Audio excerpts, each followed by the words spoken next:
Comedy ആണോ horror ആണോ നിങ്ങൾക്ക് എങ്ങനെ ഇഷ്ടമായി എല്ലാവരും നല്ല നല്ല റിവ്യൂസ് ആണ് തരുന്നത്. നമ്മള് ചോദ്യങ്ങളാണ് നമുക്ക് മനസ്സിലായത്. കാരണം നെഗറ്റീവ് റിവ്യൂസ് ഒരു കൂട്ടം ആൾക്കാർ മാത്രമേ ഇടുന്നുള്ളൂ. ആ റിവ്യൂസ് ഇടാൻ ഫാമിലി അങ്ങനെ ഇടാൻ റിവ്യൂസ് നോക്കിയാണ്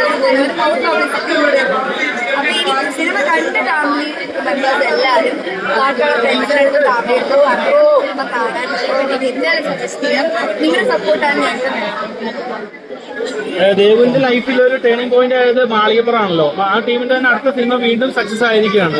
അപ്പൊ ഇനി അടുത്ത സുമതിയോട് സെക്കൻഡ് ഇറങ്ങുവാന്നാണ് പറയുന്നത്. അതിലുണ്ടാവോ ദേവു? നമുക്ക് പ്രതീക്ഷിക്കാം. ഇപ്പൊ നമ്മള് സുമതിയോട് സെക്കൻഡ് അനൗൺസ് ചെയ്തിട്ടുണ്ട്. ഇനിയിപ്പോ ഉള്ള കാര്യങ്ങൾ നമ്മളിനി പയ്യെ പറയുന്നതായിരിക്കും. ഇനിയും സമയമുണ്ട്. ഇനിയിപ്പോ എനിക്ക് നായികയാണെന്നല്ലേ വാഹനങ്ങൾ മാറ്റിക്കൊടുക്കേണ്ടതാണ്. സിംഗേഴ്സിനോട് പറ്റുന്ന നല്ല സിനിമ